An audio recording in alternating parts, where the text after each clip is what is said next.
Can God make a mistake? Well, I suppose anything's possible. It certainly is true that human beings make mistakes on a regular basis. But what about God? Does God make mistakes? The revelation of the Bible in Jesus Christ is, no, God never makes a mistake. Why? First of all, because God is eternal. God is outside of the dimension of time. God sees past, present, and future at a glance because He is outside of the dimension of time. He is eternal. Because of His perspective, God doesn't make mistakes. Secondly, God doesn't make mistakes because He's all-knowing. The technical word for that is omniscient. God's knowledge is not limited the way your knowledge is limited, the way my knowledge is limited. Albert Einstein once said, "I know less than 1% of all there is to know." Honest, humble statement. But God is all-knowing. God's mind is so much bigger than your mind, than my mind. There's no comparison. He is all-knowing. And because He's all-knowing, He doesn't make mistakes. Thirdly, God doesn't make mistakes because He's all-powerful. Nobody can intimidate God. Nobody can twist God's arm.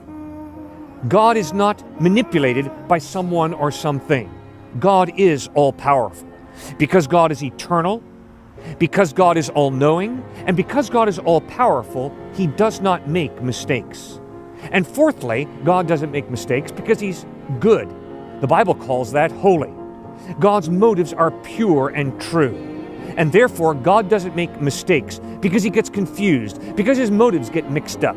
No, God is pure, good, holy, and true. One day, Jesus Christ was in a boat with His disciples. A storm unexpectedly swept down on that sea, and the boat was tossed about like a little twig. Jesus was in the back of the boat, asleep.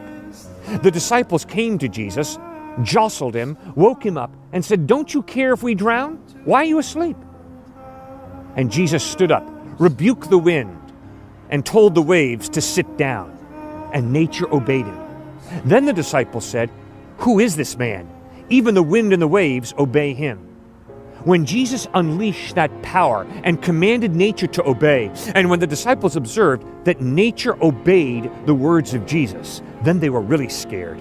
And they asked, "What kind of man is this, that even the wind and the waves obey Him?"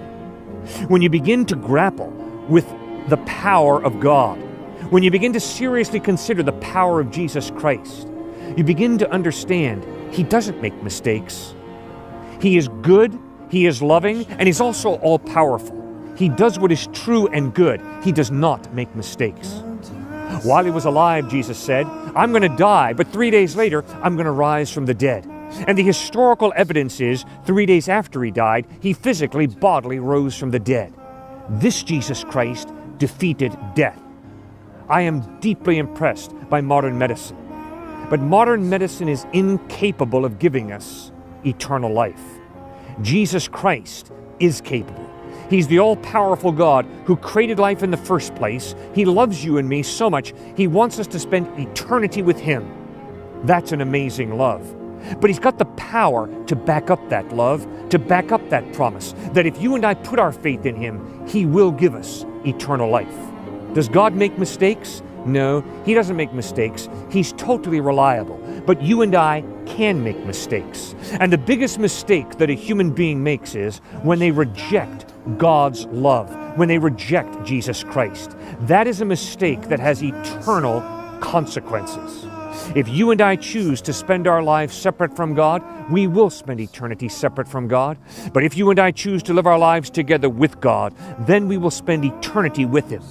And the way to choose to live your life together with God is to accept Christ's forgiveness, to humbly trust in Him, and then to live a life of submitting to Him as Lord, as CEO, as coach, as manager, as the boss of your life. And that is the most fulfilling, the wisest life possible, because God does not make mistakes.